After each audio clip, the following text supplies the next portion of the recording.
I didn't tell my parents that I had dropped out for maybe a semester or more.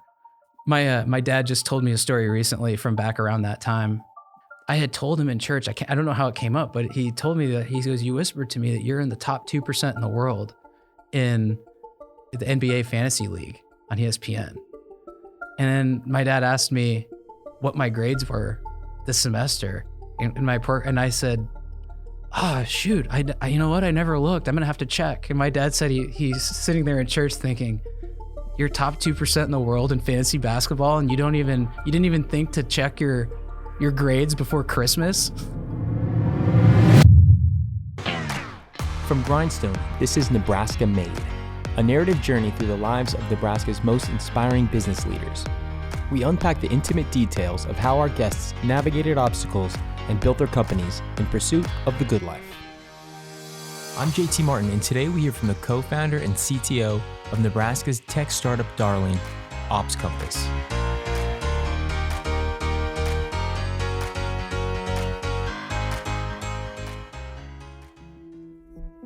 Our guest today is the co-founder of one of Nebraska's hottest tech companies. I'm John Grange, and I'm co-founder and CTO of OpsCompass.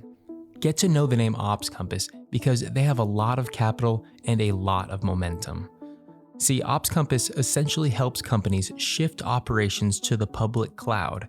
And you might ask, what is the cloud exactly? Well, traditionally, businesses who wanted to have a website or maybe store customer data would have their own physical server at their office, which could do all of their computing for them. But let's say that there's maybe a blizzard in Texas and their server gets wiped out, or maybe all of a sudden they have a massive spike in website visitors and their one server just can't handle the whole workload.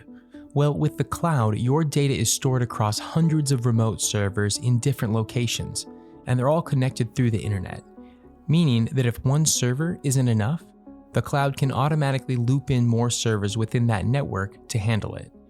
But what happens if you're putting all of your private customer data out there onto the cloud and maybe some of it falls into the wrong hands? Well, OpsCompass was created to essentially make sure that you're checking all of the boxes to make the process run smoothly. And John Grange is the perfect person to build such a technology because he's been hacking computers in Nebraska since the early days of the internet. I was born in Grand Island, Nebraska, actually. I got in a little bit of trouble when I was a kid. Usually kind of the kid in class who's maybe the class clown, and I didn't do grade-wise, academically, I didn't do very well. Kind of got really immersed in that kind of mid to late 90s early online culture, computer culture, hacker culture. I just loved the computer. It was basically unlimited things for me to do that were really interesting. I remember getting in trouble in a math class because it was geometry, and I turned in my geometry homework. I wrote a program that basically computed the angles and drew them. And I got in trouble because it didn't work, but I had so much fun. And I actually learned a lot about how it worked because you had to write the code to make it work. But I'm mischievous. So I also like to do things like, I remember in middle school, the dating scene in middle school is pretty serious. And a buddy of mine was dating this girl that I knew. I might have dated her at one point too, but I thought it'd be really funny to spoof an email from him to her because AOL was really big at the time. So it was totally plausible that somebody would get broken up with via AOL.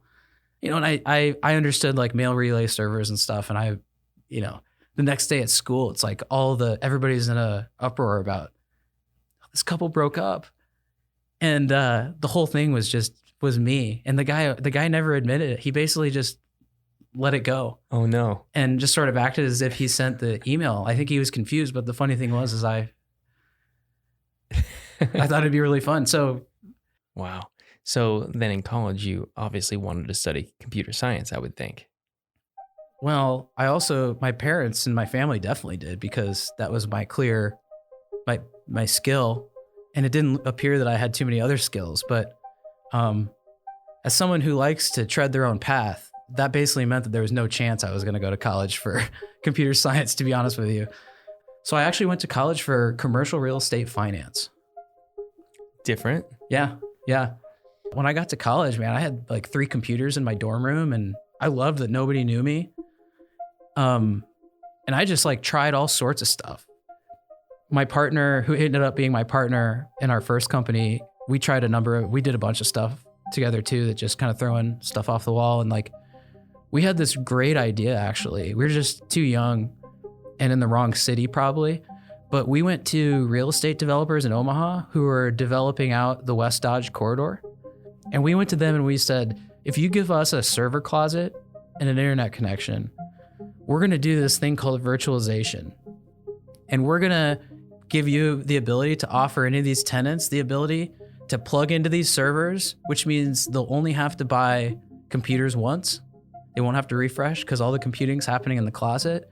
We actually kind of took it a long way, and what we were eventually told by somebody who very well respected, leader of we got to the point where we were talking to like the head of a couple firms, basically like, hey, you guys are way too young, and this is the type of thing that's a great idea, but you guys need to be in like Chicago or something with it because people in Omaha aren't going to pay for that. So John is getting experience creating companies and pitching investors while attending UNO. And around this time in the early 2000s, there was a new web content management platform, so similar to what WordPress would be today, but this one was called .NET Nuke.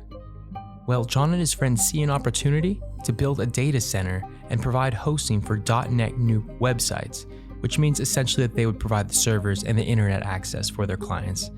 And the timing of this idea really could not have been any better. Companies were using .NET Nuke to build intranet portals for like corporate intranets, building websites. So we had this little hosting business where we would host these .NET Nuke sites for like $5 and $10 a month. And it was just timing and stuff. Web 2.0, you got to understand, in 2004 and 5, every company basically at the same time was trying to make content management available on their website. They wanted forums, they wanted document management. I mean, it was just this explosion. And we were kind of, we were right there, right time. My partner and I were both very confident and both just sort of like, let's like literally just try everything because why not? And like maybe something will work. And this really started taking off. That's when like I said, we had like maybe 7, 8, 9, 10 employees by the time I really just kind of quit school. And actually I didn't tell my parents that I dropped out for maybe a semester or more. Wow. And I remember when we like made the decision, because things were really going well, to pay ourselves $40,000 a year, which like I seriously remember having the thought in my head, it's like, I don't know if I'm even going to need any more, just kind of that, youthful naivete, So that around that time that happened, and we were still working out of the basement of my partner at the time's house, and we pretty quickly grew and ended up in an office and grew a lot. So that's kind of how college, that was really the nail in the coffin for college for me, was that just very much demonstrably taking off. Yeah. And in the meantime, you're trying to convince your parents that you're still in college, though. Yeah. Yeah. Luckily, there was never a whole lot of evidence that I was in college outside of report cards and stuff. So maintaining the ruse wasn't too hard. Noted. My dad just told me a story recently from back around that time. I had told him in church, I don't know how it came up, but he told me that, he goes, you whispered to me that you're in the top 2% in the world in the NBA Fantasy League on ESPN. And then my dad asked me what my grades were this semester and I said, oh, shoot, I you know what? I never looked. I'm going to have to check. And my dad said he's sitting there in church thinking, you're top 2% in the world in fantasy basketball and you didn't even think to check your grades before Christmas. This is a great example of young people. I wish that I could still do stuff like this. So we really wanted to make a name for ourselves, and we were already the biggest .NET Nuke hoster in the world. But like we were also, when you're young like that, you have a little bit of a chip on your shoulder, even though you just think that nobody respects you, and you just think that everybody thinks that you're just a couple kids, so you overcompensate a little bit. So there's this .NET Nuke got invited to this huge Microsoft conference called Dev Connections in Las Vegas. And Dev Connections is a big deal. It's at Mandalay Bay, and .NET Nuke was going to be a part of it. So that was a big thing for the community. We bought the platinum sponsorship to Dev Connections. So it's like Dell, VMware, Infosys, and us. We had never really done a conference. We had the biggest freaking floor for a booth. And you have to pay like union workers to do it. Like, so it was crazy. It cost a lot. And like, did you see an ROI from that conference? We don't know. Like we weren't measuring. Now, what I would say is, heck yeah. Like, I think so. Hey, Nebraskans, have you or your business had to cancel an in-person event because of COVID? Grindstone is a media production firm who, among other things, specializes in live streamed events. Live streaming keeps you top of mind and engaged with your audience, and it's SEO gold right now. Visit grindstoneagency.com to learn more. We made a lot of money in a really short period of time. When you're young, that affects you in different ways. And we were doing really, really well and had some exit offers, and I ended up exiting out of that company before my partner did. And the data center company that I had talked about before, the founder of that company in the intervening years kind of took us under his wing, because we went from kids that they wouldn't sell anything to their second largest customer. Manny Quevedo was the founder, original CEO of the company. And Manny ended up being on our advisory board and getting on planes with me. And, when you're a young executive, really, having somebody like that who will go, like I used to say, I needed gray hair on this one, because people try and do things to you when you're young that they just don't even try if you're just like look a little bit older. So he was at a similar stage with his company. They ended up having an exit there for it was like a 9-figure exit. They did really well. But Manny and I started an investment group called Layered Innovations. So John and his quote gray hair partner, Manny Quevedo, team up and start Layered Innovations, or Layered I for short, and they start cranking out ideas. They build an ad tech platform with Dusty Davidson, who would go on to start Flywheel. They build a health tech data aggregator and wellness platform called Layered Health. They also continue to do hosting on the side for companies around Nebraska. They learn a lot about how to manage capital and navigate new industries, and they hit a few dead ends, but then finally in 2016, it dawned on John that the cloud had been evolving and that there'd soon be a massive shift towards public cloud services that are offered by companies like Amazon, Microsoft, and Google. And thus, OpsCompass was born. And it did not take long for John's predictions to come true. But these big companies all started talking to us at the time about, what do you know about AWS? What do you know about Microsoft Azure? And that really appealed to me. So I was really interested. So we put together a couple little offers that we could sell that were cloud, basically like cloud kind of services where we'd help you get there. And I did some big consulting projects for a couple of like the large like Fortune 500s in Nebraska that were related to cloud. And man, it just hit me like almost like the second meeting with this company that I won't name, but again, Fortune 500, like the second meeting in this cloud project, it just hit, I'm like, no company like this is going to be able to go to the cloud unless they have like it's not just a different mindset. They're going to need like functionally different tools. I remember the moment when I told Manny, because I'd already kind of conceptualized this thing. It's really amazing.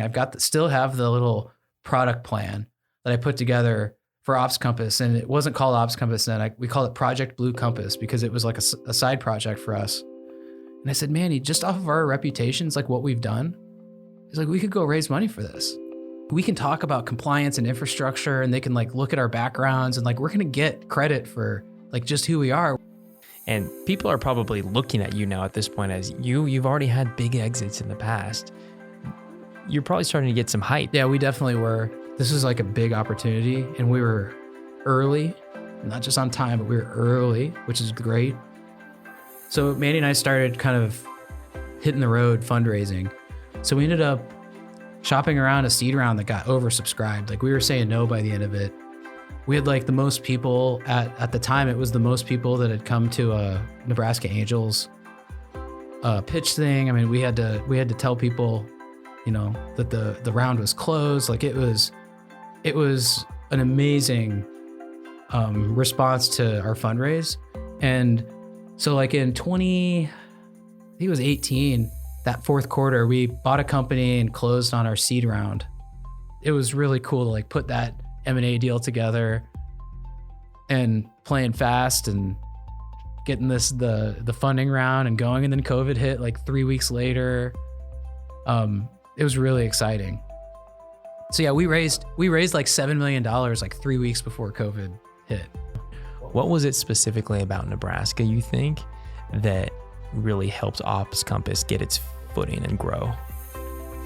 So I've found that there's lots of opportunities to work with economic development and also universities in Nebraska that really helped us. I mean, we probably a few $100,000 we've gotten from the state over the years for these things. So I think that that's good. It's a small enough place that you can get on the phone with people.